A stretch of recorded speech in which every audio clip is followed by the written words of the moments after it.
menginfatkan. Kedua, tidak menyekutukan Allah dengan sesembahan yang lain. Ketiga, tidak membunuh. Keempat, tidak berzina. Tapi kebalikannya, dan barang siapa melakukan demikian, maksudnya apa? Dia menyekutukan Allah, dia membunuh, dia berzina, niscaya dia mendapat hukuman yang berat. Mudah banget kok menjelaskan ayat itu. Coba, apanya? Silakan. Oke, berarti saya bangga dengan Bapak ya penjelasannya. Berarti kalau tidak menyekutukan Allah, berarti kalau tidak membunuh, kalau tidak berzina, maka kita harus, berarti kita mendapat dosa. Nah, terima kasih untuk penjelasan itu ya Pak ya. Jadi, kamu salah. Kenapa? Ini loh Pak, kalau ingin jadi hambanya Allah, pertama harus menginfakkan hartanya. Kedua, tidak menyekutukan Allah. Keempat, tidak membunuh. Kelima, tidak berzina. Tapi kebalikannya, barang siapa yang melakukan yang empat itu, yang tiga itu, maksudnya apa? Dia menyekutukan, dia membunuh, dia berzina, maka menerima balasan. Karena itu larangan itu. Menyekutukan Allah itu. Loh, kamu kan nanya Al-Quran kan? Iya. Gini loh Pak, saya Al-Quran itu per titik per kalimat tahu Pak. Ya. Per titik per kalimat, oke. Iya, kamu mau nanya. Bahkan saya setiap hari live. Silakan yang mau bertanya tentang Al-Quran. Itu 24 jam itu saya. Untuk menjawab Al-Quran itu. Gitu. Silakan, apa lagi? Tadi katamu kan, kata Bapak tadi per titik per kalimat Al-Quran itu sudah benar kata Bapak. Tetapi Pak, tidak ada kata tetapi di situ. Tidak ada kata tetapi yang dia katakan di situ adalah siapa yang melakukan apa?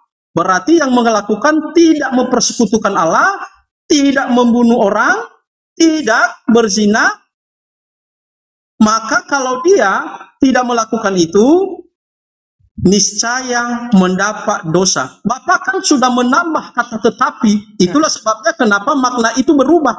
Tetapi sebenarnya tidak seperti itu. Itulah sebabnya dia kan siapa yang itu yang dilakukan, siapa yang melakukan demikian apa? Ya dari ayat sebelumnya tadi yang keempat itu. Oke Pak. Jadi itu yang membuat masalah. Jadi Bapak itu sebenarnya menambah daripada teks itu. Itu dia. Oke, tak kasih perbandingan biar Bapak paham ya. Gini loh. Bang Juma ini orang api. Ya, barang siapa mau jadi anggota api, maka dia tidak boleh datang ke Komal Kristen, tidak boleh komen, tidak boleh ngasih gift. Barang siapa yang melakukan, nah maksudnya apa? Kok dia melakukan datang ke Komal Kristen, komen di komen Kristen, bahkan ngasih gift, maka mendapat apa di situ? Tidak akan dianggap orang api. Ya. Paham kalau gitu? Ya, saya paham. Nah, ya sudah. Ya. Jadi Pak, syaratnya orang itu menjadi api, maka larangan itu jangan dilakukan. Apa larangannya? Jangan datang ke Komal Kristen, jangan komen di komen mereka, jangan nge-gift di komen mereka. Barang siapa yang melakukan, nah ini sama dengan ini. Yang menjadi hambanya Tuhan, pertama, dia harus berinfak. Tidak boleh menyekutukan Allah. Tidak boleh membunuh. Tidak boleh berzina. Barang siapa yang melakukan, berarti kan dia melakukan zina, membunuh, menyekutukan, maka dapat siksaan. Oh bukan. Sebutkan kata tidak di situ. Sebut itu kata tidak di situ, Pak. Kata tidak. Siapa yang tidak mempersekutukan Allah, siapa yang tidak membunuh, siapa yang tidak, ada kata tidaknya. Barang siapa yang melakukan demikian, itu tidak demikian, itu niscaya mendapatkan dosa. Kalau tadi ilustrasi yang Bapak berikan, itu saya sangat setuju. Sangat setuju. Kalau kamu tidak memberikan gift, kalau kamu tidak memberikan ini, maka kamu tidak ini seperti saya enggak masalah di situ. Tetapi masalahnya di sini adalah kalau tidak mempersekutukan Allah, kalau tidak membunuh orang, kalau tidak melakukan yang namanya perzinahan, maka Ada di situ bukan maka. Siapa yang melakukan demikian, artinya kan siapa yang melakukan demikian, itu niscaya mendapat dosa. Jadi orang yang melakukan tidak membunuh atau tidak mempersekutukan atau tidak berzina, maka dia akan mendapat dosa. Oke Pak, gini Pak ya, coba Pak dengerin, pahami, kasih contoh biar paham. Kalau orang ingin menjadi hambanya Allah, maka dia tidak boleh menyekutukan Allah, tidak boleh membunuh, tidak boleh berzina. Dan barang siapa yang melakukan, maksudnya apa? Dia berzina, dia membunuh, dia menyekutukan, berarti tidak menjadi hambanya Allah. Sama dengan gini, orang kalau mau diakui orang api, tidak boleh komen, tidak boleh nge-give, tidak boleh masuk. Barang siapa yang melakukan, masuk, nge-give, komen, berarti bukan orang api, dikeluarkan dia. Barang siapa, begitu juga, dia tidak menjadi hambanya Allah, kalau dia melakukan tiga itu, apa? Menyekutukan, membunuh, berzina. Masa tidak paham, Pak? Oh, contohnya jelas itu. Loh, justru Bapak memutarbalikkan hal itu menggunakan kalimat awal dengan kalimat terakhir sehingga seolah-olah hal itu merujuk pada penjelasan ini. Sebenarnya ilustrasi Bapak terbalik. Instruksi dulu. Instruksi saudaraku, coba tunjukkan Pak datanya itu, tunjukkan datanya baru dijelaskan. Mungkin ada salah terjemah. Tunjukkan Pak. Coba dibesar saudara kita. Coba Abu ya. Diturunkan aja dong. Saya enggak. Jangan Bang Juma, dia sensitif Pak Pendeta itu. Ada omongan sedikit nanti turun beliau.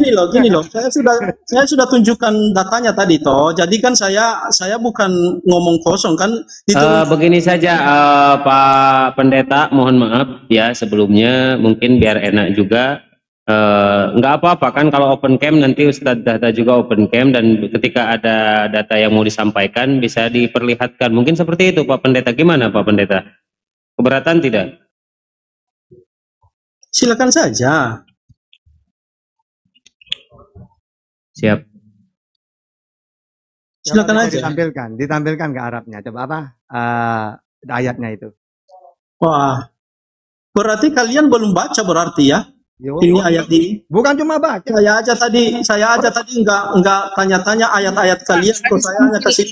Mohon maaf Pak Pendeta, mohon maaf, bukan menginterupsi ya, bukan mencampur. Maksudnya gini Pak, supaya jalan diskusinya, tunjuk data biar Ustadz menjelaskan. Bunda, bukan nggak ada diskusi tadi, bukan gini loh Bunda. Saya senangnya nggak seperti itu cara mainnya. Saya tidak membohongi juga. Sebentar, Pak Christian, mohon tenang, biar saya kondisikan ya. Bunda izin ya Bunda, mohon maaf karena Pak Christian ini minta untuk tidak ditengahi tadi.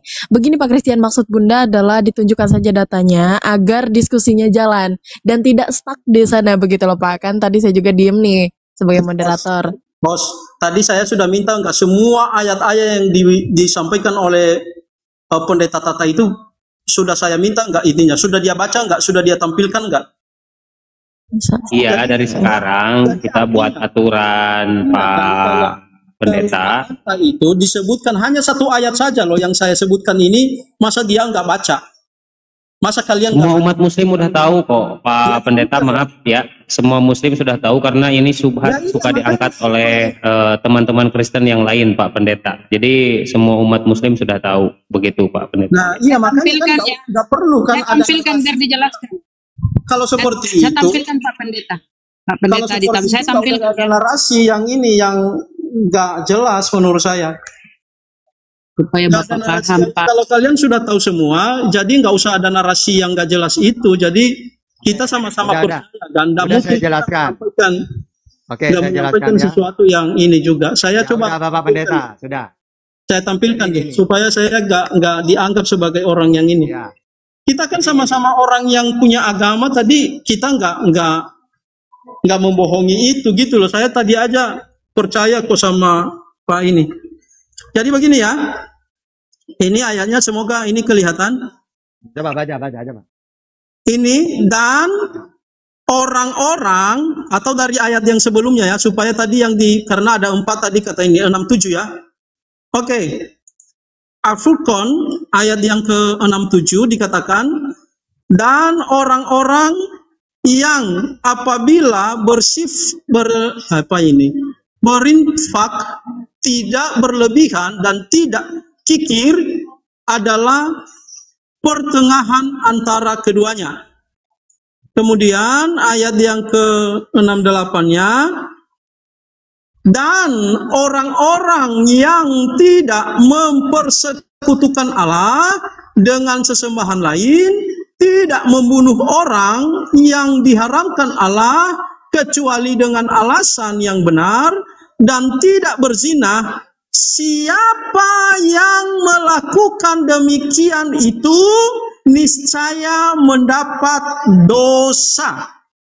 Jadi yang dimaksudkan di sini adalah tidak mempersekutukan Allah, tidak membunuh orang, dan tidak berzina. Siapa yang melakukan, artinya siapa yang melakukan, yang tidak mempersekutukan, yang tidak membunuh, yang tidak berzina, niscaya mendapat dosa. Kenapa orang yang tidak mempersekutukan Allah, kenapa orang yang tidak membunuh, kenapa orang yang tidak berzina disebut orang yang berdosa? Itu dia poin saya. Oke. Gini Pak. Atasnya Ustadz, ya Ustadz, lanjutan dari atas Pak. Aduh. Jadi gini, udah biarin benar. Gini loh Pak ya. Walladzina idza anfaqu lam yusrifu wa lam yaqturu wa kana baina dzalika qawama. Dan termasuk hamba-hamba Tuhan yang Maha Pengasih. Siapa hambanya Tuhan di sini? Orang-orang yang apabila menginfakkan harta. Langsung loncat ke ayat setelahnya. Yang kedua, walladzina la yad'una ma'allahi ilahan akhar. Dan orang-orang yang tidak menyekutukan Allah dengan sesembahan lain. Kedua, ya. Jadi pertama menginfakkan, kedua tidak menyekutukan dan tidak membunuh. Yang ketiga, yang keempat, dan tidak berzina. Ya. Tidak berzina. Dan barang siapa melakukan demikian, maksudnya apa? Kan tadi dilarang tadi. Ya, hambanya Allah kan tidak berzina, tidak membunuh, tidak menyekutukan. Dan barang siapa ya melakukan demikian, maksudnya tadi kan hambanya Allah tidak boleh membunuh, tidak boleh berzina, tidak boleh menyekutukan. Tapi barang siapa yang melakukan itu, maka mendapat hukuman yang berat. Nah, makanya ibaratkan gini, ya, orang-orang yang dianggap orang api, maka dia tidak boleh masuk ke Komal Kristen, tidak boleh komen, tidak boleh nge-give. Barang siapa yang melakukan, berarti dia apa? Komen, masuk, nge-give, maka dia diberi hukuman berat. Apa? Dikeluarkan dari api. Kayak gitu itu pemahamannya. Kalau pemahaman Bapak ini sangat jauh dengan aduh. Sudah Pak? Ya, justru ketika Bapak menjelaskan ayat itu, saya sepakat. Tetapi ketika Bapak masuk sudah di ilustrasinya, saya tidak sepakat karena Bapak tidak menggunakan kata tidak di situ. Oke? Jadi di situ dikatakan pertama tadi kalau tidak saya tadi apa itu yang pertama itu, yang salah langsung keduanya ya. Kalau yang kedua, kalau tidak menyekutukan Allah, kalau tidak membunuh, kalau tidak berzina, nah apa dia katakan? Barang siapa yang melakukan demikian, apa yang dilakukannya? Tidak membunuh, tidak tidak menyekutukan Allah, tidak berzina, niscaya mendapat dosa. Pertanyaan saya, justru coba baca, dan barang siapa? Coba, ya toh? Coba dan baca. Coba baca lagi, dan barang siapa yang melakukan, coba.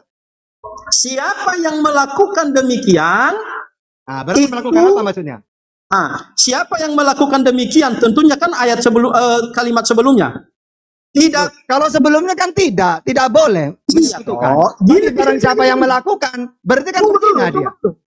Di sini kan dikatakan siapa yang melakukan demikian, demikian itu apa sih? Demikian itu apa? Yang dilakukan demikian itu berarti tidak mempersekutukan Allah, tidak membunuh orang, tidak berzina. Kalimatnya gini loh Pak. Dan barang siapa melakukan, baca itu.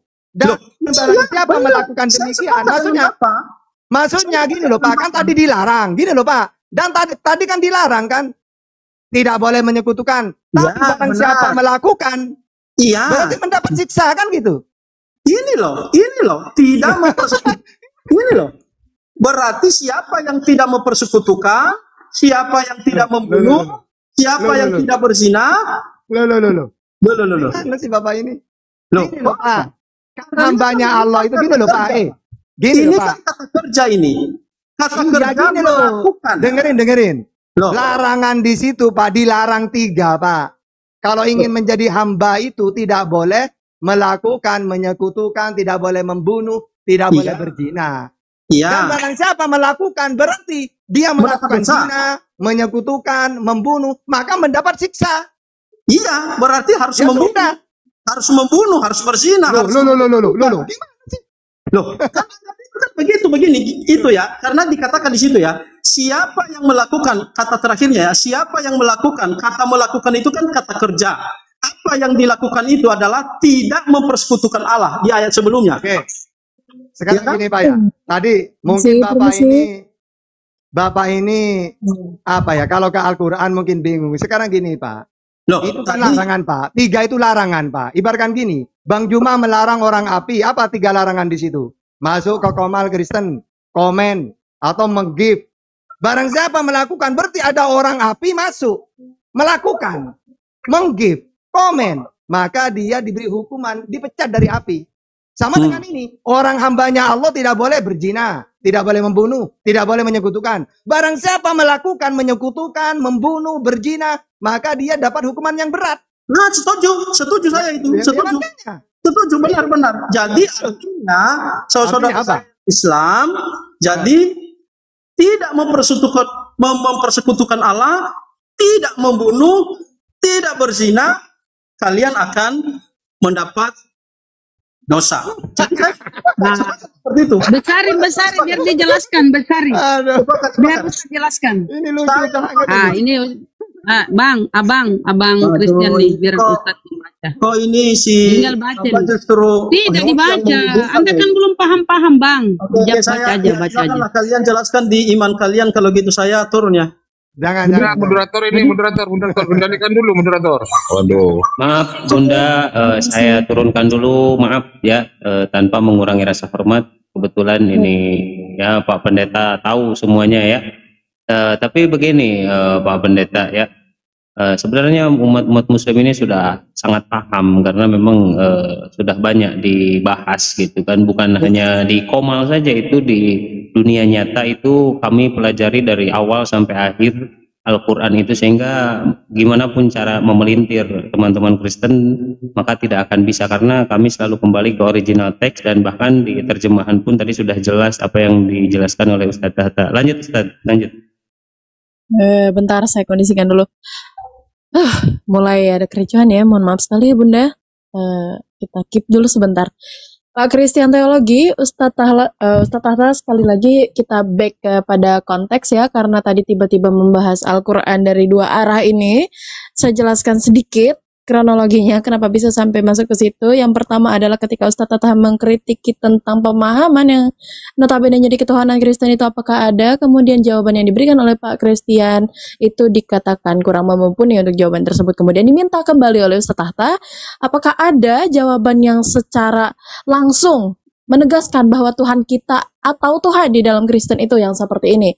Kemudian dijelaskan kembali oleh Pak Christian, sayangnya juga belum menemukan hasilnya. Kemudian Ustadz Tahta menjelaskan dalam Al-Quran sedemikian, menjelaskan juga di dalam Bible sedemikian. Kembali lagi berputar di situ-situ saja. Jadi ada red herring di sini. Tolong ya Ustadz Tahta, tolong ya Pak Christian, boleh lebih kondusif lagi karena agar tidak berputar, dan saya tegaskan berhenti mengkritisi atau mengkritik subjek kata. Karena nanti saya kritik sekalian kalau mau. Dan fokus yuk kepada konsep yang tadi, konsep ketuhanan di antara Islam dan Kristen. Boleh ya Pak Christian ya? Oke. Silahkan. Jadi begini, tadi kalau berbicara tentang untuk keimanan ini adalah kita hanya bisa mengkritisi apa yang tertulis. Jadi apa yang dikritisi oleh Pak Tahta juga sebagaimana yang tertulis di dalam Alkitab. Nah sekarang kan kita hanya menjelaskan atau memberikan pemahaman kepada orang bagaimana teks itu dipahami. Nah, berdasarkan teks yang saya pahami di situ, sebenarnya saya tidak ada masalah dengan penjelasan dari Pak Tata. Saya sudah bilang tadi, Pak Tata sudah menjelaskan dengan benar. Ketika dia sudah masuk kepada ilustrasi, maka saya membantah itu. Karena kenapa? Dia membolak-balik karena dia nggak menggunakan kata tidak di situ.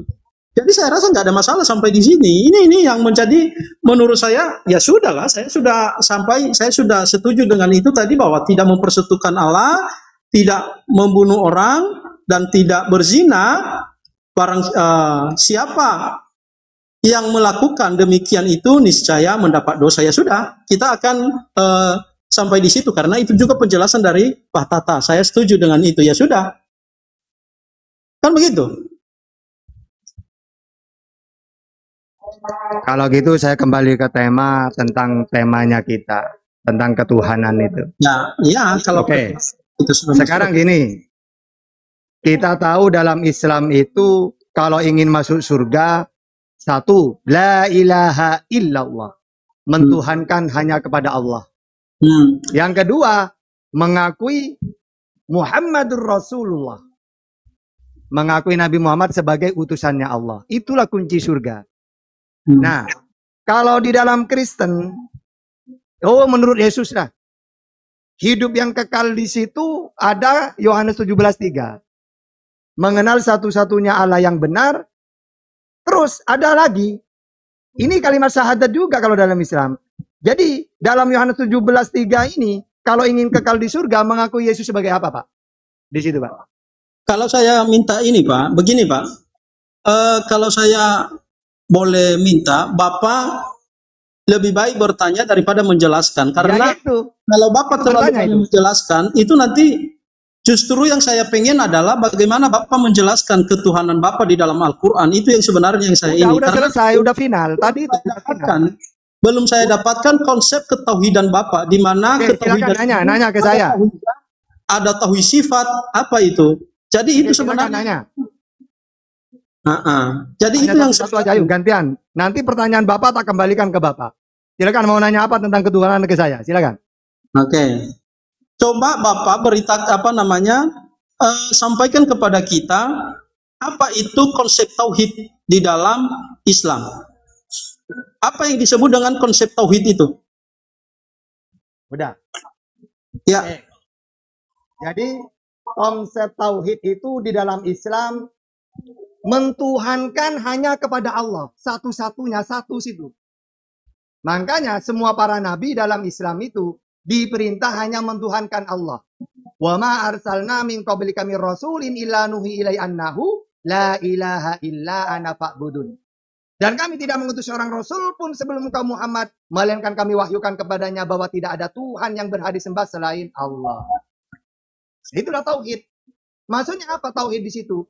Jangan sampai ada Tuhan lain yang dikaitkan dengan Allah. Cukup Allah saja Tuhan itu. La ilaha illallah. Tiada Tuhan yang berhak disembah illallah kecuali Allah. Tidak ada embel-embel lain sudah. Gitu ya. Nah sekarang saya kembalikan. Hai Israel, Tuhan Allah kita, Tuhan itu Esa. Itu apa Esa di situ? Oke. Pakai dalil nanti.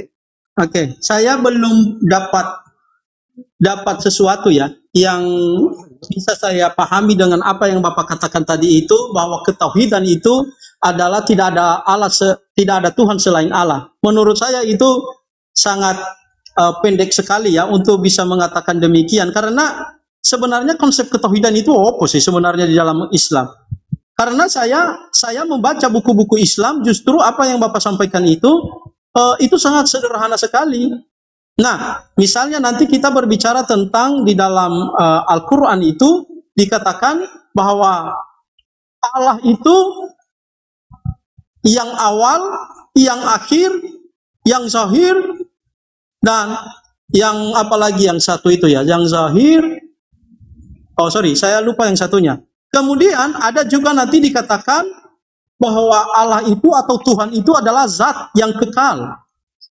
Nah, bagaimana bisa menjelaskan hal ini? Sama seperti kami ketika kami menjelaskan tentang ketritunggalan. Itu yang namanya ketuhanan kalau kita berbicara tentang itu. Oke. Sekarang pakai dalil aja, Pak. Karena Yesus mengatakan, hai Israel, Tuhan Allah kita, Tuhan itu Esa satu.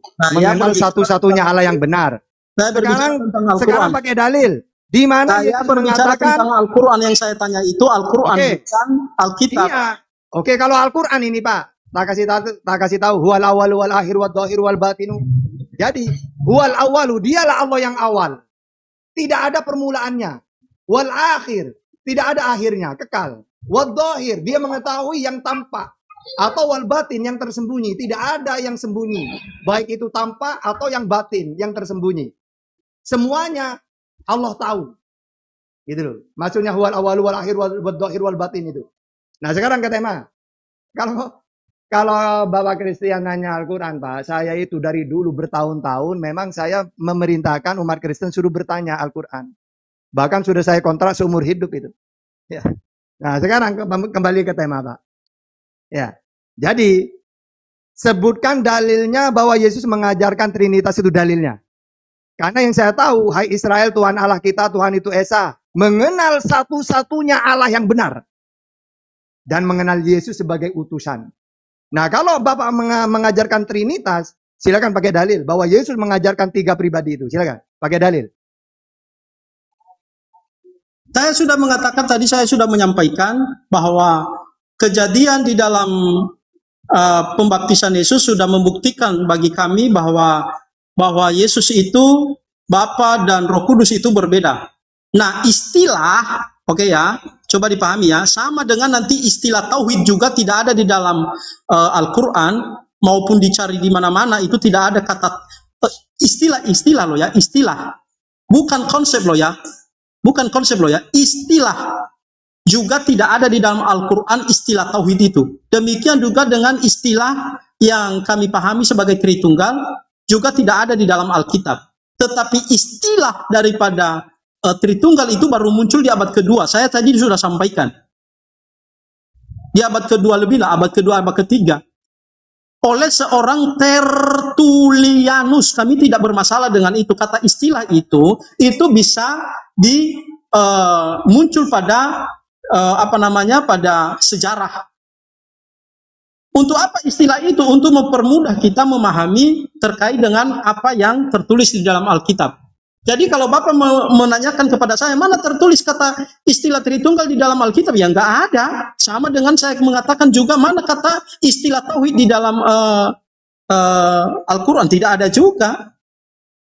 Dari mana saya mengatakan demikian? Ya berdasarkan literatur-literatur Bapak terkait dengan penjelasan dengan tauhid. Saya banyak bukunya terkait dengan tauhid. Ada 5 buku, ada jurnal, ada artikel yang saya dapatkan dengan itu. Jadi saya tidak sembarangan untuk mengatakan bahwa tidak ada istilah itu di dalam Al-Quran. Tetapi konsepnya ada. Sama dengan kami.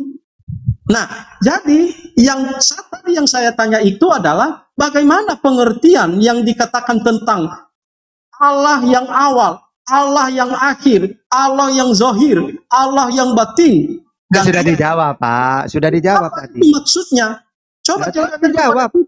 Huwal awalu, dialah yang awal. Maksudnya keawalan dia itu tidak ada awalnya. Ya. Huwal akhiru, dia itu yang akhir, kekal, tidak ada akhirnya. Wad dhahir, dia mengetahui sesuatu yang tampak. Wal batin, bahkan mengetahui sesuatu yang tidak tampak, yang gaib. Itulah Allah. Oke, saya mencoba memahami dulu kenapa Bapak menerjemahkan kata zahir itu adalah Allah yang apakah Bapak sudah melihat kata zahir itu apa? Artinya apa? Makanya Pak, yang paham Al-Quran. Oke, sekarang gini, saya pakai dalil. Kata zahir itu apa? Kalau saya lihat dalam zahir itu yang tampak, Pak. Tampak, batin tidak kelihatan. Makanya tak jelasin, Pak. Gini lah. Allahumma antal awal falaisa qablaka syai'un wa antal akhiru falaisa ba'daha syai'un wa antal dhahir falaisa fawqaka syai'un wa antal batin falaisa dunaka syai'un.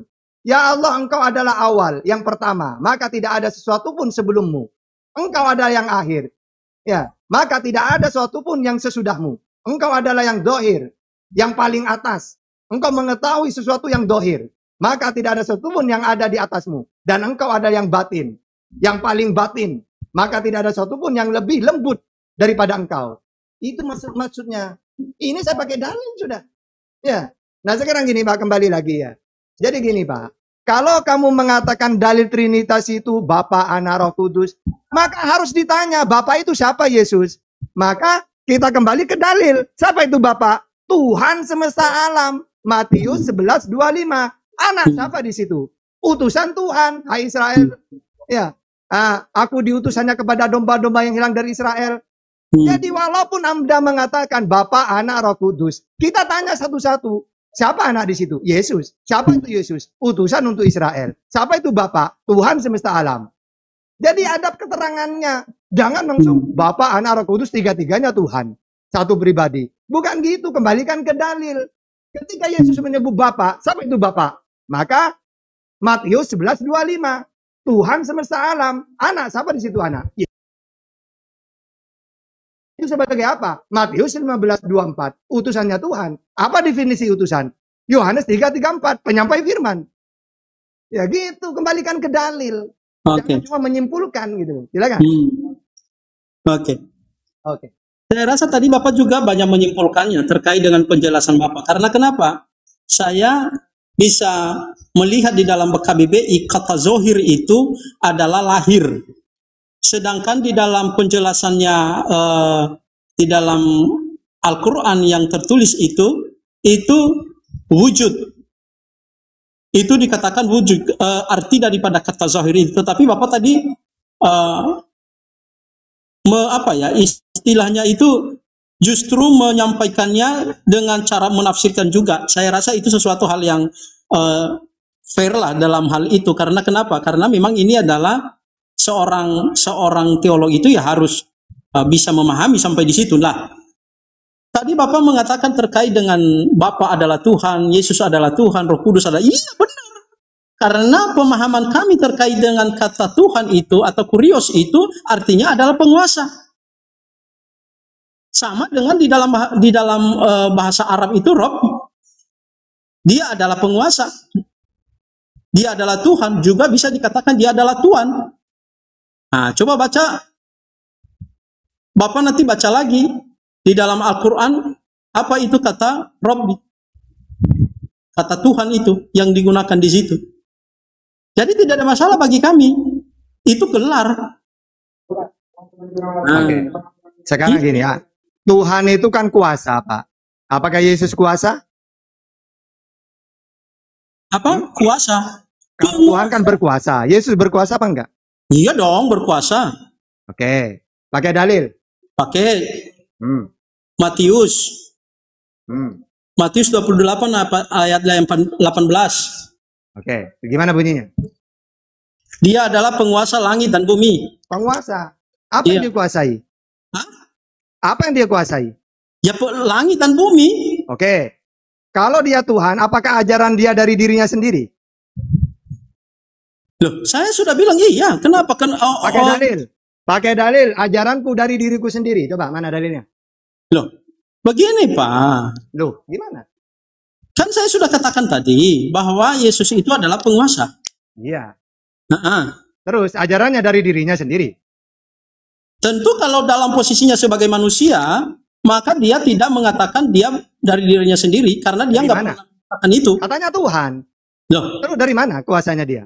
Tuhan itu penguasa, Pak. Iya. Yesus kuasa. Nah, di dalam iman kekristenan itu, Yesus itu sepenuhnya manusia, sepenuhnya Allah. Nah, saya sudah katakan tadi bahwa tidak ada Yesus yang mengatakan bahwa pengajarannya itu dari dirinya sendiri. Sudah mengatakan bahwa tidak ajaran Yesus dari dirinya. Jangan ditekan dirinya.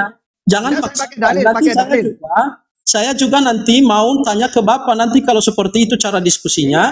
Saya tanyakan itu kepada Bapak, mana zahirnya? Kapan Allah itu lahir? Kapan Allah itu berwujud? Oke. Nah, kan begitu. Nah. Jadi jangan ditanyakan sesuatu dan jangan dipaksakan kalau saya sudah mengatakan itu tidak ada, ya tidak ada. Kenapa harus Bapak bermasalah di situ? Permisi, izin mengadisikan kembali. Aduh, Bapak. Katanya tadi bisa main seperti ini, potong-potong ke setelah ini. Iya, betul. Saya hanya mengondisikan Pak, kan tugas saya sebagai moderator ya di sini. Oke, dilanjut lagi. Saya harap tetap dikondisikan ya, kondusif lagi. Gitu. Tetap kan kita kan sudah ini. Ya. Saya nggak. Ustaz, sebentar Pak Christian. Saya harus sekali gantian dulu. Boleh saya bicara dulu Pak Christian teologi? Boleh saya bicara dulu sebentar? Silakan host. Terima kasih. Ustadz Tahta suaranya kecil Ustadz, yang lainnya biar lebih dengar karena suara Ustadz ketutup sama suaranya Pak. Udah keras? Masih noise. Iya, di sini kan ada toa ini di musola. Siap. Cukup. Tapi tadi ketutup kecil banget suaranya. Oke Pak Christian, saya harap tetap kondusif ya teman-teman. Ditetap dulu layarnya dan. Begini teman-teman, saya ini orang Sumatera ya, jadi suara saya besar, lagi pula di sini hujan. Jadi sorry kalau saya besar suaranya, saya teriak-teriak. Sorry, mohon maaf kalau suara saya besar sekali sehingga seolah-olah saya ini kayak orang yang lagi berantem. Sorry ya. Oke, itu mungkin itu yang menjadi ini. Jadi begitu Pak. Jadi saya sudah katakan tadi Pak bahwa apa yang diminta Bapak itu tidak tertulis di dalam Alkitab. Gitu. Oke, sekarang gini Pak ya. Kalau apa yang saya minta itu pakai Al-Quran, nanti pakai Bible Bapak. Kalau Tuhan kami maha kuasa, mana dalilnya? Walillahi mulku samawati wal ardh wallahu ala kulli syai'in qadir. Dan milik Allah lah kerajaan langit dan bumi. Dan Allah maha kuasa atas segala sesuatu. Sekarang pakai dalil Yesus itu kuasa, di mana dalilnya? Loh, saya sudah kasih tadi. Di dalam sebenarnya apa sih yang sebenarnya saya sudah bilang tadi, Matius pasal 28 ayat yang ke-18. Saya baca aja deh supaya saya pikir, waduh, ini kok gimana gitu. Ya, silakan coba. Oke, 18 dikatakan, Yesus mendekati mereka dan berkata, "Kepadaku." Ya, Yesus berkata, "Kepadaku telah diberikan segala kuasa di sorga dan di bumi." Gitu. Oke. Apalagi? Berarti kalau kuasa, baik ajarannya atau menghidupkan orang mati, apakah dari dirinya sendiri menghidupkan orang mati itu? Tidak berdoa dulu gitu. Tidak tertulis itu di dalam Alkitab. Tidak ada informasi seperti itu. Oke. Kalau dia kuasa, kenapa dia mengatakan gini, Pak? Yohanes 5:30. Iya. Aku tidak bisa berbuat apa-apa dari diriku sendiri. Bahkan di dalam Yohanes 5:38, aku hanya menuruti kehendak Bapa. Berarti Bapak itu siapa? Tuhannya apa bukan Bapak itu? Oke, saya jawab ya. Ya, silakan. Oke. Jadi jelas Pak, kami tidak mengingkari hal itu. Karena Yesus itu adalah sepenuhnya manusia dan sepenuhnya Allah. Jadi dalam posisinya, dalam keadaannya sebagai manusia, tentu dia bukan semua yang disampaikan itu bukan berasal dari dirinya, tetapi berasal dari Allah. Karena dia adalah dalam keadaan sebagai manusia berbicara seperti itu. Nah, ini yang harus dipahami. Tidak ada masalah bagi kami di situ. Bukan hanya itu pun, kalau kita lihat dari kemanusiaannya, dia adalah utusan, dia adalah nabi, dia adalah rasul, dia adalah Mesias, semua. Begitu. Oke. Nah, sekarang gini, Pak. Kalau dia gini, berarti kan kalau kita pakai ajaran pagan, dewa-dewa kalau ketika menjelma jadi manusia, 100% manusia, 100% dewa. Apakah seperti itu Yesus itu? Loh, Bapak aja sudah memberikan sebenarnya perbandingan yang salah. Pasti hasilnya salah. Karena Bapak sedang mengkompar agama yang kami tidak pernah kenal di dalam Alkitab, sehingga Bapak mencocokkan dengan itu. Itu menurut saya sesuatu hal. Sekarang gini aja Pak, langsung pakai dalil. Langsung pakai dalil ya, gini aja, biar langsung inti, langsung inti gini aja lah. Ada nggak hidup yang kekal itu mentuhankan Yesus dalilnya? Ada nggak? Ada nggak hidup yang kekal? Kalau ingin hidup yang kekal mentuhankan Yesus, ada dalilnya nggak? Ono dong, ono. Silakan pakai dalil, ayo. Bahwa inilah hidup yang kekal mereka yang mentuhankan Yesus. Silakan. Jangan kamu diktekan seperti itu. Kalau seperti yang kamu mau yang tidak ada. Sudah, silakan. Menurut yang kamu mau aja, silakan. Roma pasal 9, pasal 10. Ya, Pak. Oke, sorry. Buka dulu Roma 9. Ada nggak ucapan Yesus bahwa hidup yang kekal itu mentuhankan Yesus? Menurut Yesus sendiri, tak? Iya, menurut perkataan Yesus. Oke. Ya, 17 ayat 3. Saya coba lihat dulu. 17 ayat 3. Oke, di situ dikatakan Yohanes 17 ayat 3 di ayat kedua. Dikatakan di ayat kedua, sama seperti engkau telah memberikan kepadanya kuasa atas segala yang hidup, demikian pula lah ia akan memberikan hidup yang kekal kepada semua yang engkau berikan kepadanya. Jadi Yesus memberikan kehidupan kekal kepada orang-orang yang diberikan Allah kepadanya. Jadi sudah jelas di situ. Siapa yang memberikan kehidupan kekal? Ya Yesus. Kalau dia bukan Allah, bagaimana dia bisa memberikan kehidupan kekal? Itu dia. Ya, terus baca lagi nomor 3-nya gimana? Loh, kalau saya sudah katakan tadi nomor 3-nya itu tidak ada masalah karena dia adalah utusan. Jadi hidup yang kekal itu mengakui inilah yang hidup yang baca, Pak. Baca hidup yang kekal di Yohanes 17:3 itu mengakui Yesus sebagai apa? Coba baca. Ini yang sedang saya baca. Inilah hidup yang kekal itu, yaitu bahwa mereka mengenal engkau satu-satunya Allah yang benar. Hidup yang kekal itu adalah orang-orang yang mengetahui siapa Allah itu satu-satunya yang benar dan mengenal Yesus Kristus yang telah engkau utus. Ya jelas. Jelas di situ. Berarti mengenal Yesus sebagai apa? Mengenal dia utusan. Kalau iya benar sebagai Tuhan. Ya. Mana ada dalilnya sebagai Tuhan kalau hidup yang kekal? Loh, kan begini Pak, di ayat yang keduanya kan dikatakan dia yang memberikan kehidupan kekal. Iya, caranya mengimani Yesus sebagai kalau kita tidak mengenal dia atau kita tidak memanggil dia sebagai utusan, maka kehidupan kekal itu tidak akan diberikan kepada kita. Iya, berarti intinya kalau ingin hidup yang kekal mengakui Yesus sebagai. Nah, kalau yang untuk Yesus adalah Tuhan, banyak ayat terkait dengan itu. Jangan hanya di ayat saja. Ingat pertanyaanku Pak, berarti dalam ayat itu kalau ingin hidup yang kekal mengakui Yesus sebagai apa? Utusan. Saya tidak mau mentuhankan dia. Loh, ya apa? Ya sudah. Berarti kalau mentuhankan dia tidak kekal. Loh, tidak apa kan yang tidak kekal di surga berarti. Kan Bapak kan bertanya kepada saya. Iya, kan sudah dijawab oleh Pak Christian. Kalau kamu nggak setuju, tidak masalah karena kami memahaminya. Kalau kita tidak mengatakan Yesus itu adalah utusan atau Rasul, maka kita tidak menerima kehidupan kekal itu. Berarti nggak ada dalilnya ya. Nah, kalau hidup yang kekal mentuhankan Yesus, nggak ada dalilnya ya. Yang memberi kehidupan kekal itu adalah Yesus. Itu yang menjadi poinnya. Jadi, kenapa harus hanya ayat 3-nya yang Bapak tekankan? Kenapa enggak ayat yang keduanya? Sama seperti Bapak tadi ketika memberikan ayat keduanya tentang Al-Furqan itu. Iya, gimana huruf yang keduanya? Itu dia. Jadi kita saya cuma nanya kok. Cuma nanya. Berarti kalau ingin hidup yang kekal mengaku Yesus sebagai utusan kan? Iya, jelas dong. Ya sudah, jelas di situ. Makanya umat Islam pasti masuk surga menurut Yesus. Karena umat Islam tidak mengaku Yesus sebagai Tuhan, tapi sebagai utusan sesuai Yohanes 17:3. Oke. Tidak apa-apa. Berarti Bapak bersekufu bahwa Yesus itu sama dengan Isa, benar? Iya. Oh, berarti saya akan kasih ayat Alkitab untuk mengatakan, dan Bapak jangan marah kepada saya kalau Bapak itu saya katakan. Ngapain marah? Saya menguasai Bible kok.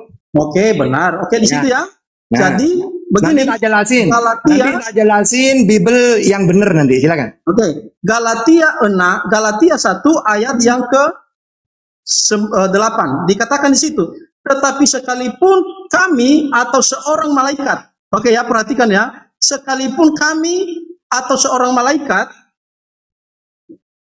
yang datang dari sorga memberikan kepada kamu suatu Injil yang berbeda dengan Injil yang kami beritakan, maka dia dikatakan terkutuk. Jadi berdasarkan iman kami bahwa Isa di dalam Al-Quran dengan Yesus di dalam kitab suci itu berbeda. Jadi layak saya mengatakan bahwa Bapa itu adalah seorang yang terkutuk karena Bapa telah menyamakan Yesus adalah Isa. Yang kemudian juga Bapa dikatakan seorang antikristus karena Bapa tidak percaya kepada Bapa dan percaya kepada Anak karena berdasarkan iman kami di dalam 2 Yohanes. Nah, jadi begitu. Jadi itu dia, Pak. Oke, sekarang saya. Jadi dalam ayat itu Kristen yang terkutuk. Karena apa? Karena Yesus mengajarkan Israel Tuhan Allah kita, Tuhan itu Esa. Kristen mengajarkan Trinitas. Yesus mengatakan dalam Matius 15:24, Yohanes 17:9, Matius 19:28, KPR 13:23, Matius 2 ayat 6, Matius 10 ayat 5. Dia mengaku utusan untuk Israel. Ternyata Kristen memberitakan Injil yang palsu. Yesus Tuhan katanya. Nah, ini berarti yang terkutuk di situ ya adalah orang Kristen karena tidak sesuai dengan ajaran Yesus. Apa ajaran Yesus? Tuhan itu Esa, Yesus utusan Tuhan, penyampai firman, mentuhankan Allah, Tuhannya tidak kelihatan, tidak serupa dengan apapun. Tiba-tiba Kristen menyampaikan Injil palsu. Tuhan itu menjelma, Tuhan itu Trinitas, Tuhan itu kelihatan. Padahal dalam Yohanes 5:37, kamu tidak bisa melihatnya, mendengar suara pun tidak bisa. Maka Kristen datang dengan membawa Tuhan itu kelihatan. Berarti yang terkutuk adalah Kristen. Kalau umat Islam sepenuhnya sesuai ucapan Yesus. Ya, hai Israel, Tuhan Allah kita, Tuhan itu Esa. Iya, Tuhannya Islam juga Esa. Yesus sebagai utusan, banyak dalilnya. Yesus sebagai nabi, Markus 6 ayat 4, Yohanes 6 ayat 14, Lukas 24 19, Matius 21 10. Dia seorang nabi, bahkan dia penyampai firman. Ya, di dalam Yohanes 12 50, Yohanes 17 7, Yohanes 5 30, Yohanes 14 24, Yohanes 5 12 44, Yohanes 7 16, Yohanes 8 26. Ini kami imani dia penyampai firman. Ternyata kata Kristen menyampaikan Injil yang palsu. Apa? Yesus firman jadi manusia. Padahal kata Yesus manusia yang menerima firman. Berarti yang terkutuk adalah Kristen. Sudah? Sudah?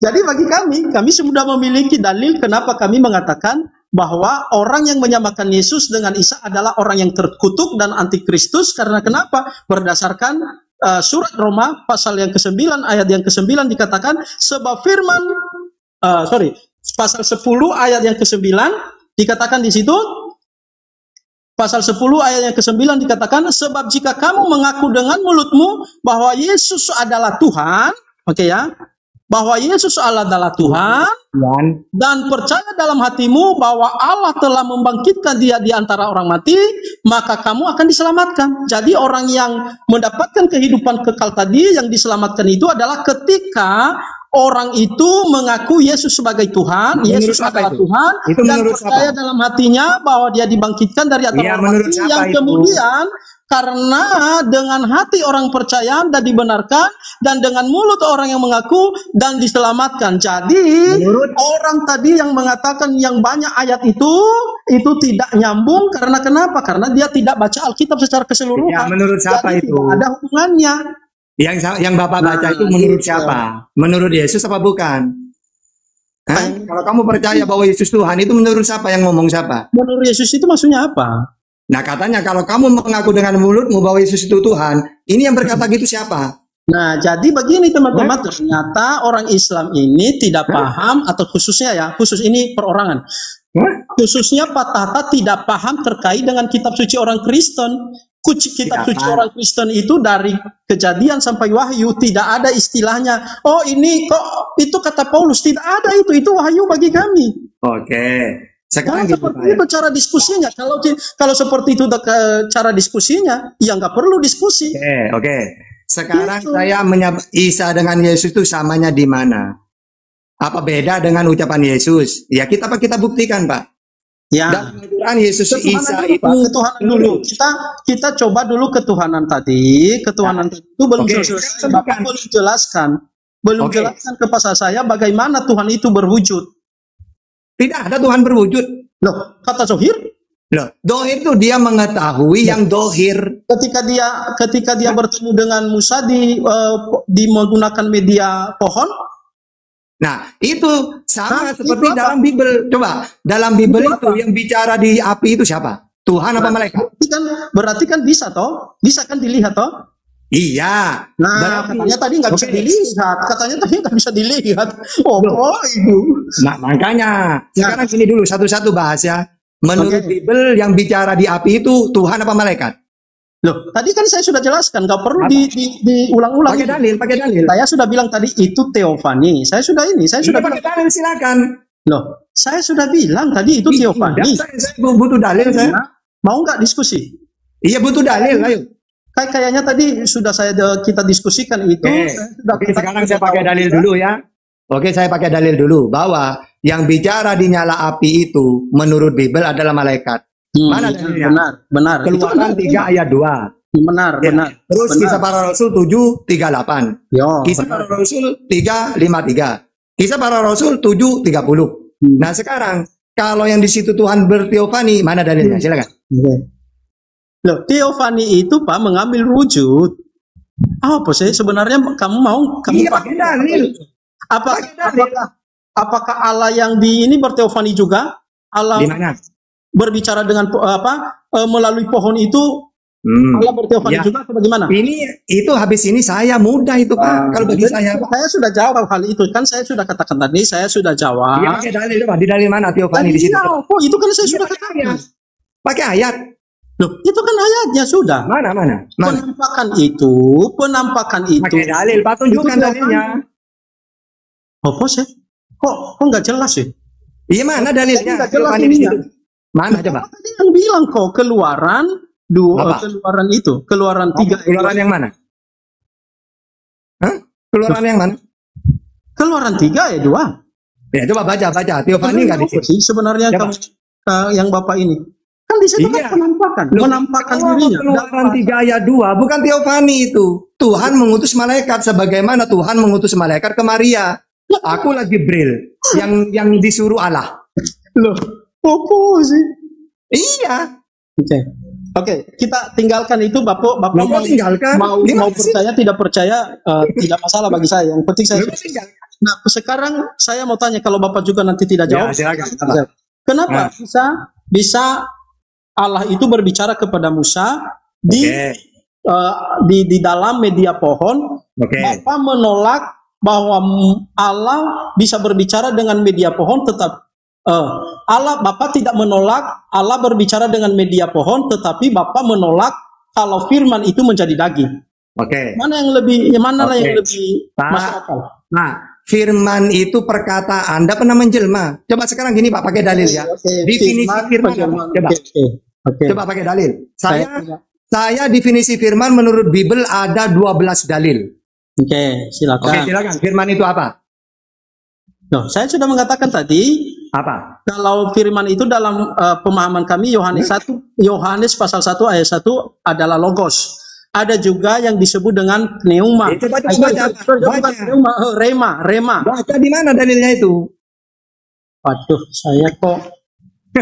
Makanya kalau kamu diskusi dengan tahta harus menguasai Bible, Pak. Bukan itu masalahnya. Bapak itu kan saya sudah katakan tadi pasal 1 ayat 1 sebenarnya apa sih sebenarnya ini? Pak, definisi firman pakai dalil, Pak. Silakan. Apa saya yang menyebutkan? Kok definisi? Aduh, pasti nggak paham ini di situ. Firman itu dalam Bible apa? Firman, kok definisi firman? Ada firman itu apa artinya menurut Bible? Coba. Tahu nggak apa itu definisi? Ngerti nggak apa itu definisi? Ya, dasar gini aja. Firman itu apa, Pak? Oke, saya saja ya. Firman itu adalah perkataan Tuhan. Yehezkiel 3 itu kan yang kamu punya ini. Kalau kamu tidak ngerti, tidak mau mendengarkan, berarti kamu tidak mau tak ajarin firman itu apa dalam Bible. Tidak perlu, itu kan namanya. Tidak perlu, silakan kamu tunjukkan ke saya firman itu apa. Justru Bapak yang sok tahu. Di situ kan saya sudah katakan tadi, kalau firman bagi kami adalah ya pakai dalil. Loh, kok pakai dalil? Kan saya sudah katakan tadi. Oke, sekarang saya pakai dalil ya. Loh, kok kamu yang menjelaskan iman saya? Kenapa nggak ini aja deh, nggak usah diskusi kalau gitu. Kita kalau gitu gini aja. Kamu siap diskusi dengan saya kalau menguasai Bible gimana? Loh, bukan begitu. Dia saya Pak Wesley, izin interupsi. Izin interupsi. Bangga kalau Bapak menguasai Alkitab. Saya justru sangat Pak Pendeta izin, itu ada saudara Pak Pendeta dari kekristenan, Pak Komodo atau Pak Peter, dia mau instruksi sebentar. Silahkan Pak Peter, silahkan. Gimana? Iya, saya hanya menyampaikan ini. Mungkin kasih juga teman-teman yang lain di sini biar nggak terlalu dua arah gitu. Biar kita sama-sama ini juga. Masalahnya gini Pak Peter. Masalahnya gini, saudara Bapak ini mood swing banget gitu loh. Ngambek kan kalau ada yang masuk ngobrol ikut juga tuh nggak mau dia. Saya pikir Pak Christian, saya pikir gini, Pak Christian akan welcome. Yang penting kita menyampaikan dengan secara kondusif, tidak itulah itu. Saya pikir gitu ya. Kasih teman-teman yang lain juga nggak apa-apa. Saya pikir, atau gimana menurut Pak Christian? Biar nggak ini monoton antara dua arah aja gitu. Saya nggak, sudah saya katakan tadi ya, saya nggak mau di ini. Lalu kemudian kalau Pak Tahta ini mengatakan bahwa dia menjelaskan Alkitab, ya kenapa kita harus diskusi? Silakan Bapak mengatakan bahwa Bapak lebih pintar, yang nggak masalah bagi saya. Itu bukan itu tujuan saya untuk diskusi di sini adalah mendengarkan Bapak untuk tentang kitab kami, karena sepintar apapun Bapak, bahkan saya katakan orang Yahudi pun yang paham tentang Alkitab, kitab sucinya pada saat itu nggak berguna, apalagi Bapak yang tidak tahu apa-apa tentang kitab suci kami, nggak belajar tentang kekristenan. Loh, kalau Bapak menganggap diri paling pintar ya silakan, saya nggak bermasalah dengan itu. Tetapi maksud saya jawab Al-Qur'anmu, bukan Alkitab. Ini kenapa jadi kenapa jadi ad hominem ya Pak ya?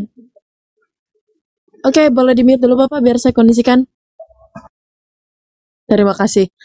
Karena diskusinya mulai blunder dan muter di situ-situ aja, namanya standar komunikasi ya, dan itu ada strawman juga, bahkan hampir terkena paradoks tadi, tapi beruntung Ustaz Tata tadi bilang kita main dalil. Nah itu paradoksnya udah kegeser tuh. Pak Komodo Wonders kayaknya kalau nyimak pasti tahu bakalan ada paradoks tadi kalau kita kalau kita teliti. Baik, daripada terus mendengarkan yang barusan berputar-putar ini, lebih baik kita coba dengarkan dulu tanggapan atau mungkin ada tambahan yang ingin disampaikan dari saudara Kristen dan juga saudara Muslim. Untuk yang Muslim bebas dari siapa saja, untuk yang Kristen mungkin ada Pak Peter di sini. Silakan Pak Peter jika ada yang ingin disampaikan. Oke, terima kasih. Jangan tegang Ustaz Tata sama ini Pak Christian. Jadi menurut saya gini juga, saya mau tambahkan sedikit ya, soal konsep ketuhanannya. Artinya kalau pendasaran kitab suci. Nah, kalau dalam kekristenan memang, nah di situ dikatakan memang bahwa kalau kita mau langsung sergap ya Allah itu Trinity. Ya, oke. Terus Trinitas itu apa sih sebenarnya Trinitas ini? Itu artinya kita mau menjelaskan aspek iman kita itu apa sih, kenapa sih orang Kristen itu mau mengimani ke Trinitas ini. Nah, sudah dijelaskan memang bahwa secara eksplisit kata Trinitas itu tidak ada dalam kitab suci. Nah, itu sudah jelas. Nah, berikutnya apa? Nah, yang gereja interpretasi yang ada dalam Alkitab itu, segitulah wahyunya. Kalau kita menganggap bahwa kitab suci itu adalah sebuah wahyu, bahwa sudah seperti itu diwahyukan di sana. Kita hanya mau membahasakan itu sebagai sebuah Trinitas dalam sebuah konsep yang namanya Trinitas. Nah, apa sih Trinitasnya itu ya? Dalam korelasinya, jadi ada 3 pribadi. Nah, tetapi hakikatnya sama. Hakikatnya itu ya Allah. Nah, misalnya gini, dalam Kristen dijelaskan Bapa itu siapa sih? Nah, Bapa di situ digambarkan sebagai seorang pencipta atau penjaga alam semesta. Nah, terus ada atribut-atributnya banyak, ya, cinta, adil, maha pengampun, maha pengasih, apa segala macam. Nah, terus apalagi sih Bapak ini? Bapak ini dia sebagai sebuah mempunyai otoritas yang tertinggi, otoritas kekal dalam dirinya, dalam Trinitas ini. Nah, lalu Yesus, siapa Yesus? Nah, Yesus ini satu pandangan Kristen yang paling kuat menurut yang saya percayai, bahwa ya itu tadi, the word made flesh. Jadi firman sudah menjadi daging. Firman menjadi daging. Nah, macam tadi soal ketika Yesus berbicara tentang otoritas dan bahwa otoritas dan tidaknya itu, ya di situ kalau Yesus berbicara dari aspek kemanusiaan, jadi Yesus tidak mengingkari kemanusiaan. Pak Peter, maaf 2 menit lagi ya, jadi 3 menit dikasih waktu. Silakan Pak Peter, lanjut. Ya, nah terus di situ hanya Yesus mau menyampaikan bahwa otoritas itu ada dalam Trinitas itu sendiri, dari Bapa itu. Jadi Yesus itu mau mengakui aspek Trinitas dari Bapa. Nah, begitupun Roh Kudus. Nah, Roh Kudus itu ya yang kita imani, ya yang tinggal dalam diri manusia, yang kurang lebih kerjanya selalu kerja untuk menuntun, menguduskan, ya itu fungsinya dalam kehidupan manusia dalam kekristenan. Nah, terus dalam Perjanjian Lama memang kan Perjanjian Lama dalam Alkitab kan sering menggunakan istilah antroposisme ini. Dari di sini menjelaskan bahwa Tuhan itu kayak berhubungan dengan manusia dalam bahasa-bahasa manusia. Nah, dalam bahasa manusiawi inilah Tuhan berinteraksi, atau Allah berinteraksi dengan ciptaannya. Ya, dulu kan berbicara melalui para nabi. Tetapi kita dalam Kristenan, begitu Yesus ada, peristiwa inkarnasi ada, ya Tuhan lagi tidak memakai alat itu, tapi sudah dalam wujudnya Allah turun sendiri dalam berupa Yesus itu sendiri. Ya, kurang lebih seperti itu. Ya, terima kasih. Lanjut. Okay. Thank you, sir. Good God, but unfortunately, your colleagues destroyed the narrative based on your religion, really. Sure. Canda, teman-teman. Oke. Silakan Ustaz Tata mau menanggapi. Jadi gini ya, Tuhan berinteraksi itu tidak pernah turun sendiri. Jadi Tuhan berinteraksi itu melalui para nabi. Ya, katanya Bang Peter, Tuhan berinteraksi turun sendiri. Kalau dulu pakai nabi. Nah, ternyata Yesus juga kan nabi. Saya mau ini dulu, potong dulu. Ini kita maunya diskusi 2 lawan 1 atau ini, atau gimana? Kalau enggak, jangan Bang Christian. Silakan Bang Christian. Sifat-sifat Tuhanan Yesus ini kan dalam tanggapan, ini tanggapan aja dari pihak Islam, yang lain dong yang menanggapi. Ya, siap Pak Pendeta. Izin Ustadz Duna bentar. Barangkali dari pihak saudara Muslim, Bang Dewa atau Bang Apok Pipa. Saya menanggapi ya, Bu ya. Saya menanggapi ya sedikit ya. Silakan. Baik. Kalau Pak Peter itu kan barusan dipersilakan oleh moderator itu memberikan tanggapan sebetulnya ya, bukan ikut serta dalam debat sebetulnya, tapi memberikan tanggapan. Nah, saya pun akan juga sedikit memberikan tanggapan di sini. Mohon maaf Pak Christian dan Ustadz Tahta ya, bukan saling memintari di sini, tapi Pak Christian mohon maaf, kita hanya meminta dalil. Hanya meminta argumentasi atau narasi yang diperkuat oleh dalil. Ini loh dalilnya. Sebagai bukti bahwa kita tidak bernarasi liar. Sekuat apapun Pak Christian mengungkapkan narasi, tidak didukung oleh data dan fakta dari dalil kitab suci Anda, lemah untuk kami Pak. Lemah untuk kami. Jadi sebetulnya simpel kok, yang diminta Ustadz Tahta itu hanya dalil begitu. Agar begini Pak ya. Saya nggak peduli dengan Bapak 3, 4, 5 Tuhan, saya nggak peduli. Tapi kembali kepada Pancasila bahwa di negara kita ini berketuhanan yang Maha Esa. Kembalikan ke situ saja Pak, itu sudah menjadi satu dasar acuan. Ya, karena apa? Jelas di dalam Pancasila pun ketuhanan yang Maha Esa. Jangan sampai ketuhanan yang Maha Esa ini kemudian hanya dijadikan topeng aja. Mengaku Esa tapi ada 4, 5, 6. gitu ya, dalam ajaran itu. Jadi buktikan aja itu. Ya, inilah konsep ketuhanan yang sedang kita bicarakan. Agar apa? Kita yang berada di atas maupun di bawah teredukasi. Nah, sekian, segitu aja Kang Abu ya. Silahkan. Saya hanya memberi tanggapan. Terima kasih. Silahkan itu ya. Barusan 1 menit setengah, mungkin nanti dari Bang Dewa. Tadi kan 3 menit Pak Peter. Silahkan DSL saya kembalikan.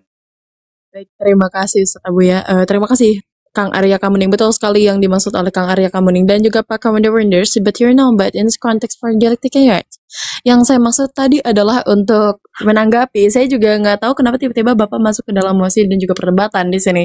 Karena saya pertegas lagi, Pak Christian ini agak mood swing ya teman-teman ya. Nggak mau banget diganggu dialektikanya. Bener-bener Ustadz Tahta lagi ngomong pun bakal di stop kalau dia nggak ini. Mohon maaf Pak Christian, tapi perlu saya katakan, saya serasa menghadapi anak kecil beneran. Sorry. Silakan Bang Dewa, kalau ada yang mau ditambahkan, saya nanti aja habis Bang Dewa. Silakan. Enggak, Dewa sih tadinya mau bertanya ya, nggak mau menanggapi, tapi ya sudah, nggak apa-apa kalau mau menanggapi sedikit. Tadi kan dia membawa-bawa ayat Matius 28 nomor 18.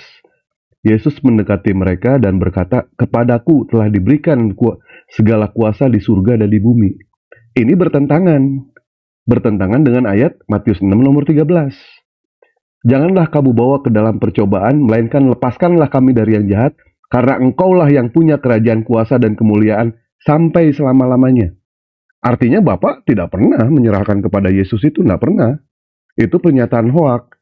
Andaikan segala kuasa diberikan oleh Bapa kepada Yesus ketika Yesus disalib, buat apa murid-muridnya pada kabur? Itu kan kabur semua. Artinya Yesus tidak punya kuasa di situ. Andaikan segala kuasa diberikan kepada Yesus semuanya, Yesus itu maha perkasa, tentu dengan mudah Yesus itu menghancurkan tentara Romawi. Itu logika itu. Dan yang ingin Dewa tanyakan di sini, tadi dia mengatakan Tuhan itu adalah maha perkasa. Pak, baca dalam Kejadian 32 nomor 28. Lalu kata orang itu, namamu tidak akan lagi disebut Yakob, tetapi Israel, sebab engkau telah bergumul melawan Allah dan manusia dan engkau menang. Di mana maha kuasanya Allah Bapa ketika bergumul dengan Yakob kalah? Saya minta tanggapan itu aja. Di mana maha kuasanya? Apa alasan Allah sampai Allah kalah dengan Yakob? Bergumul itu silakan buka KBBI ya. Saya bisa menunjukkan bahwa Tuhan yang orang Kristen itu tidak bisa, semuanya tidak ada sama sekali yang maha perkasa. Satu pun tidak ada. Dari mulai Allah kalah berkelahi dengan Yakob. Pergumulan. Itu jelas. Gugur maha kuasanya. Yesus, di dalam Yohanes 5 nomor 30, aku tidak bisa berbuat apa-apa atas diriku sendiri. Jelas, Yesus tidak mengaku dirinya tidak bisa berbuat apa-apa. Roh Kudus, yang konon katanya Roh Kudus itu adalah Tuhan, tentu yang namanya Tuhan bisa menjaga yang namanya umatnya. Tetapi berapa banyak setiap hari orang-orang itu mualaf. Artinya Roh Kudusnya kemana? Hancur gitu? Tidak bisa menjaga orang-orang Kristen? Tidak bisa mengalahkan banjirnya mualaf? Lihat bukti, lihat di YouTube. Hampir tiap hari di TikTok itu ada yang mualaf. Roh Kudusnya kalah semua. Jadi orang Kristen itu menuhankan kepada Tuhan yang salah. Tuhan mereka yang sebenarnya itu bukan Allah Bapa, bukan Yesus, bukan juga Roh Kudus. Tapi Tuhan mereka yang sebenarnya adalah Melkisedek. Itu yang benar. Silakan tanggapi pernyataan saya di dalam Kejadian 32 nomor 28. Allah Bapa berkelahi. Cukup. Cukup Bang Dewa. Terima kasih banyak Bang Dewa. Kita tetap adil ya teman-teman. Oke, cukup untuk tanggapannya. Kita udah dengar dari Kristen, kita udah dengar juga dari Muslim. Terima kasih banyak untuk teman-teman dan saudara-saudaraku atau abang-abangku yang sudah ikut berpartisipasi barusan. Dan sedikit dari saya yang mungkin saya tidak memiliki hak apapun, cuman ini benar-benar pure sebagai seorang moderator. Jujur, saya lelah menghadapi kechildishan diskusi kali ini. Cukup sampai situ. Dan silakan Ustadz Tahta dan Pak Christian Teologi ambil kesimpulan dan juga gimana nih kira-kira setelah mendengarkan tanggapan dan juga tadi ada selentingan pertanyaan dari Bang Dewa tentang kejadian-kejadian itu. Kemudian silakan Ustadz Tahta dan juga silakan Pak Christian dilanjutkan. 30 menit ya waktu endingnya dan juga silakan bisa ambil kesimpulan. Bisa jadi berhala doang. Oh, pengen juga Bang Pak Rifa. Silakan, baik. Silakan. Saya nambahin dikit aja. Dari tadi Bang Dewa bener tuh Bang Dewa. Jadi kalau disebut sebagai Tuhan harusnya kan maha tahu, maha perkasa segala macam. Ada di Matius 26:18. Yesus itu nggak tahu nama orang. Matius 26:18. Perhatikan ayatnya. Jawab Yesus, pergilah ke kota kepada si Anu dan katakan padanya, pesan guru, waktuku hampir tiba. Nah, itu ada kata-kata kepada si Anu. Siapa si Anu ini? Kok tuh maha kuasa dan maha tahu tapi tidak tahu nama orang? Lalu dia tidak tahu hari kiamat, lalu tidak tahu pohon ara itu apa berbuah. Oke, itu soal maha kuasa atau maha tahu. Nah, tadi dibilang bahwa kekristenan itu sudah final menurut Pak Christian. Final dari mana, Pak? Tritunggal itu bukan cuma satu-satunya yang percaya pas di dalam ajaran Kristen. Ada lagi oneness, ada Unitarian. Itu semua beda pahamnya, Pak. Nggak final soal Tuhannya siapa. Ada yang bilang Yesus bukan Tuhan. Ada yang bilang Yesus Tuhan. Itu belum final. Lalu kitabnya aja juga belum final. Ada yang pakai 66, ada yang pakai 73, ada yang pakai 81. Itu belum final. Tanggapan terakhir tentang antikris. Ada di 2 Yohanes 1:7. Sebab banyak penyesat telah muncul dan pergi ke seluruh dunia. Siapa yang ke seluruh dunia? Oke, sebab banyak penyesat telah muncul dan pergi ke seluruh dunia yang tidak mengaku bahwa Yesus Kristus telah datang sebagai manusia. Itu adalah si penyesat dan antikristus. Itulah yang mengatakan bahwa Yesus bukan manusia adalah penyesat dan antikristus. Silakan. Baik, cukup. Terima kasih Bang Apokrifa. Masya Allah, tabarakallah. Back lagi ya, kita kembali lagi. Kita kembalikan kepada Pak Christian, teologi dan juga Ustadz Tahta. Gimana nih kira-kira setelah mendengarkan tanggapan dan juga pertanyaan yang diberikan, atau bahkan sanggahan-sanggahan juga yang sempat diberikan santingan oleh And yeah, by the way, teman-teman yang lainnya, yuk bisa di follow akunnya Ustadz Abu Yasrong, Ustadz Tahta dan juga Pak Christian deh, boleh. Dan teman-teman ini termasuk saya, guys, bantu like juga. Sekalian ditetap layarnya karena roomnya mulai goyang. Silahkan di-share ke teman-teman lainnya. Dan Ustadz Tahta, Pak Christian, boleh tolong berikan kami klimaksnya ya, ambil benang merahnya dari diskusi tadi. Kemudian berikan kesimpulan sampai ke tanggapan dengan yang tadi menanggapi. Silahkan Pak Christian terlebih dahulu deh karena udah on mic. Oke, terima kasih. Untuk kita tunjukkan dulu untuk si host ya. Seharusnya host lebih objektif ya. Jadi host juga harus tahu kepada siapa host untuk berbicara, karena kenapa kita nggak saling kenal juga. Jadi ini media sosial. Sejengkel apapun kita terkait dengan itu ya perlulah kita untuk ini. Itu yang pertama. Yang kedua, untuk terkait dengan diskusi, saya ini orangnya tidak seperti itu kalau diskusinya itu harus tahu diri. Jadi kita ini bukan untuk menggurui orang terhadap imannya. Itulah sebabnya kenapa tadi saya nggak pernah menggurui bahwa ini loh, ini ayatnya. Saya hanya memberikan satu ayat pun, dan itu saya hanya diskusikan ayat itu supaya saya paham. Bukan untuk menggurui dan mengatakan saya lebih pintar daripada orang Islam, dan seperti itu. Dan kalau sudah diskusi seperti itu, kalaupun tadi ada orang yang mengatakan ini Pancasila seperti ini, itu sebenarnya justru tidak Pancasilai kalau kita berbicara terkait dengan sudah ini. Ini bukan diskusi, ini justru kalau hal yang semacam ini itu memecah belah kedua keyakinan kita yang nggak perlu. Untuk apa juga saya harus berdiskusi kepada kalian, tambah dosa saja kan untuk hal yang semacam itu. Itu yang saya pikirkan dalam hal berdiskusi. Apa yang ada di Quranmu itu fokus aja di situ. Sebaik apapun kamu tentang iman kami, kamu nggak tahu. Itu dia harus sampai di situ sebenarnya. Terkait dengan tadi tuduhan-tuduhan seperti hoax, itu kan sesuatu menurut saya omongan yang tidak jelas menurut saya, hal yang semacam itu. Bagaimana kamu bisa mengatakan kitab suci orang hoax? Apakah saya mengatakan demikian kepada kitab suci kalian?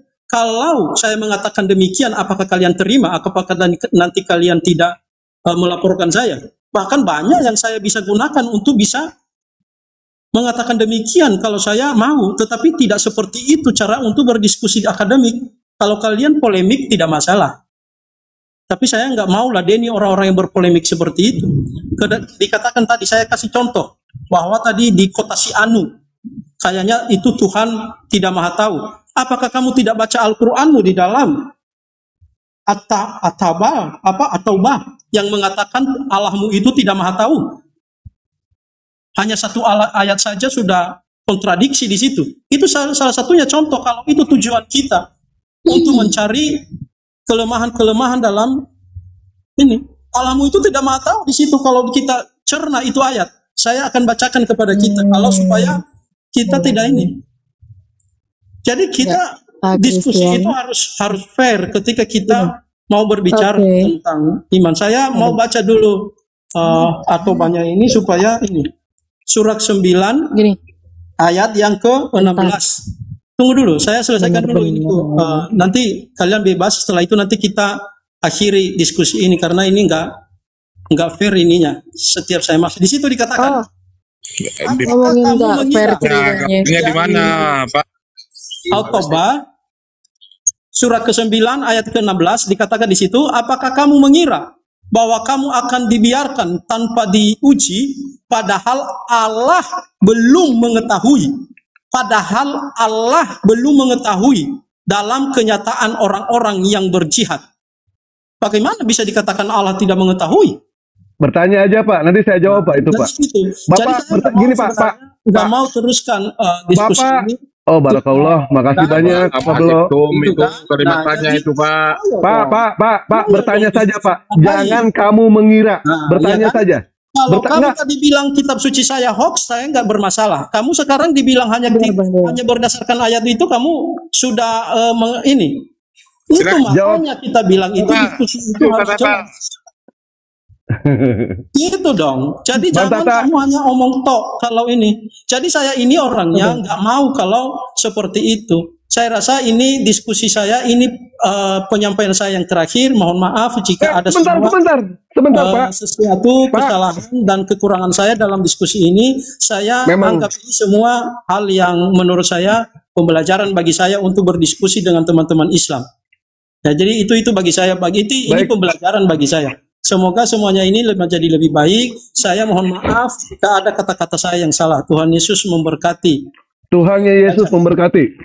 Baik, Pak Christian, masih ditanggapi itu Pak Christian tentang ayat itu. Gampang itu, gampang banget. Dia nggak baca lengkap, gitu aja. Udah, boleh di-mute dulu biar saya ambil alih lagi yang lainnya nih. Saya dibilang nggak kondusif nih. Saya udah berusaha fair pun dibilang nggak kondusif. Wah, parah nih Pak Christian nih.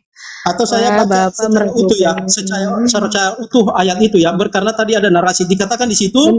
Udah, bentar. Dan orang-orang mukmin sebagai teman setia, Allah Maha mengetahui apa yang kamu kerjakan. Jadi itu yang saya katakan tadi, satu ayat saja sudah bertentangan, apalagi dengan ayat-ayat yang lain. Itu yang saya maksudkan. Jadi begitu.